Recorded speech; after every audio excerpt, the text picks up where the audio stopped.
अस्सलाम वालेकुम and welcome back to another video. नाजरीन, आज की वीडियो जो है मैं बताऊंगा आपको कि ब्राज़ील के अंदर आप सिर्फ अपनी ज़ात की हद तक वहाँ पे कोई बिज़नेस करना चाहते हैं या आपके साथ कोई एक आदमी मिल के बिज़नेस करना चाहता है और जिसका मेनली मकसद जो है ब्राज़ील के अंदर रहना, कुछ पैसा कमाना और फिर ब्राज़ील का पासपोर्ट लेना। चूँकि ब्राज़ील के पासपोर्ट के ऊपर आपको 170 मुल्क ऐसे हैं जिसमें शेंजन कंट्री शामिल हैं, बड़े बड़े मुल्क हैं जिसका जो है आपको वीज़ा लेने की ज़रूरत नहीं होती और वीज़ा जो है आप वीज़ा फ्री कंट्री होते हैं। और इसके अलावा कुछ रिमेनिंग जो बड़े कंट्रीज़ होते हैं जिसमें कनाडा, ऑस्ट्रेलिया वगैरह होते हैं, उनमें भी इवन आपको ई वीज़ा मिल जाता है। तो वो लोग जो ब्राज़ील में नौकरी नहीं जाके करना चाहते बल्कि अपना काम करना चाहते हैं, वो जो काम की नेचर हो सकती है वो आपका वहाँ पे ग्रोसरी जो स्टोर हो सकता है। इसके अलावा आपका कोई शूज़ का कारोबार हो सकता है, कपड़े का कारोबार हो सकता है, आप वहाँ पिज़्ज़ा का काम कर सकते हैं, बेकरी का काम कर सकते हैं, बेकरी का काम वहाँ पे बहुत ज़्यादा है।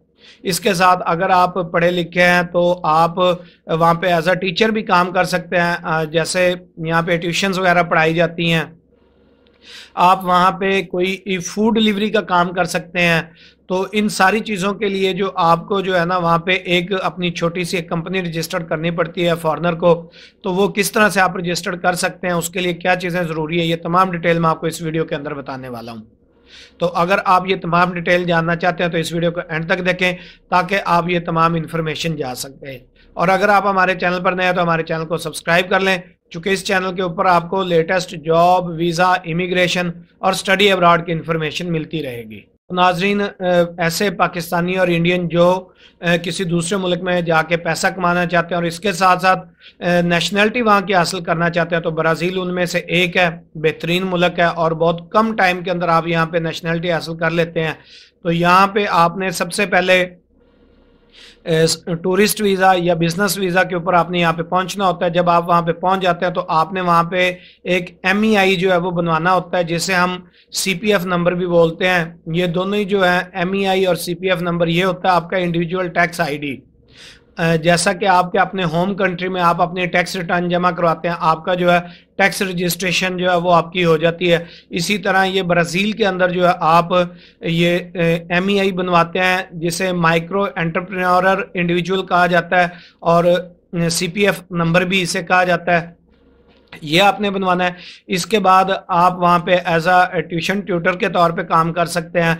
आप वहाँ पे बेकरी जो है वो काम कर सकते हैं, बेकरी वगैरह का। उसके साथ आप वहाँ पे कोई शूज़ शॉप जो है वो बनाना चाहते हैं वो बना सकते हैं, ग्रोसरी स्टोर बना सकते हैं।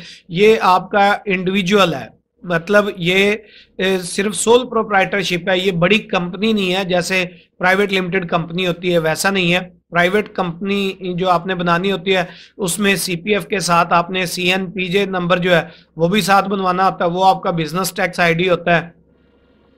तो ये स्पेसिफिक उन्हीं के लिए है जो आप सपोज कर लें कि आप अकेले वहाँ पे जा रहे हैं, आपका प्रोग्राम है कि आपने वहाँ पे ब्राज़ील में जाना और आपने कुछ अरसा वहाँ पे काम भी करना है ताकि आप कुछ पैसे भी कमा सके और वहाँ की नेशनलिटी भी हासिल कर सके।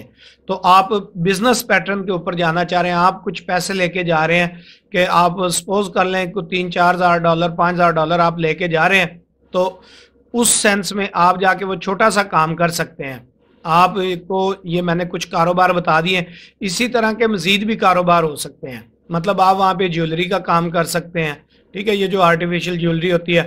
आप वहाँ पे कार वाश का काम कर सकते हैं। आप वहाँ पे जो है इसी तरह का कुछ भी मतलब ऐसा काम जो आपको बेहतर लगता है वो आप कर सकते हैं। उसके लिए आपको MEI नंबर जो है वो चाहिए होता है।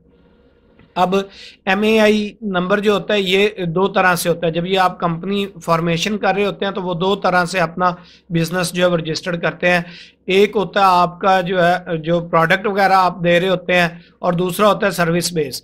अब प्रोडक्ट के अंदर अगर हम बात करें तो आप सपोज कर लें कि आपने पिज़्ज़ा शॉप बनाई हुई है, आप पिज़्ज़ा वगैरह दे रहे हैं, ये आपकी प्रोडक्ट हो गई। दूसरा सर्विस बेस्ड है, आप कोई फूड डिलीवरी का काम कर रहे हैं, आप वहाँ पे टीचिंग कर रहे हैं, ठीक है, आप वहाँ पे कोई कॉल सेंटर टाइप का काम है जो आप सर्विस वगैरह दे रहे हैं वो आप वहाँ पे कर रहे हैं। तो जब आप ये प्रोडक्ट वाइज काम करते हैं, तो आपने ये MEI का जो मंथली जो टैक्स है वो आपने देना होता है, 53 इशारिया समथिंग रियाल है वो देने होते हैं। और जब आपने सर्विस बेस का करना होता है उसका जो 57 रियाल है वो देने होते हैं। और जब आप प्रोडक्ट एंड सर्विस दोनों का कर रहे होते हैं तो फिर आपने 58 रियाल पर मंथ जो है वो आपने देना होता है। और ये आपने ये मंथली जो है इसका देना होता है, इसका एनुअल जो आपने कोई टैक्स नहीं देना होता। ये सारे टैक्सेस जो है 53, 57 एंड 58 ये आपका मंथली बेसिस के ऊपर होता है। तो आप वहाँ पे अगर 6,750 रियाल से ज़्यादा जब आप कमाते हैं तो फिर आप जो है फेडरल टैक्सेस के अंदर जाते हैं। इससे कम अगर रहते हैं तो फिर आप ये सिर्फ मंथली जो इनका टैक्सेस है वही आपने देना, इससे ज़्यादा नहीं देना होता। तो आप पाकिस्तानी एंड इंडियन जो लोग भी ब्राज़ील के अंदर जाके सेटल होना चाहते हैं, आप जो है टूरिस्ट वीज़ा लेके जाएं, वहाँ पे अपने वीज़े के जो है चेंज करें या बिज़नेस वीज़ा लेके जाएं। और उसके साथ आप थोड़े से पैसे लेके जाएं जहाँ से आप ये छोटा सा काम जो है वो स्टार्ट कर सके, जिसमें आप वहाँ पे अपनी अर्निंग भी कर रहे होंगे। इसके साथ साथ आप वहाँ पे जैसे ही जो है अपना टाइम पूरा करेंगे तो आपको जो है पासपोर्ट भी मिल जाएगा। याद रखें, ब्राज़ील उन कंट्रीज़ में से है जो आपको जल्दी से जल्दी जो है पासपोर्ट दे देता है। ये लैटिन अमेरिकन कंट्री है और यहाँ पे बेहतरीन जो है आपकी जो है ना इमिग्रेशन की अपॉर्चुनिटीज़ मौजूद हैं।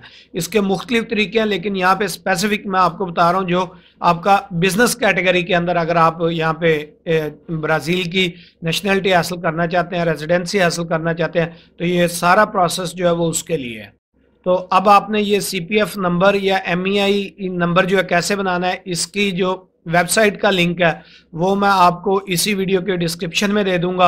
आप वहाँ पे जाके क्लिक करेंगे, ये उनके पुर्तगीज़ के अंदर होगा, तो ये आपने गूगल ट्रांसलेटर से ट्रांसलेट करके आपने इसका सारा जो तरीकाकार है वो देख लेना है। तमाम इन्फॉर्मेशन जो है वो इसके ऊपर मौजूद होती है।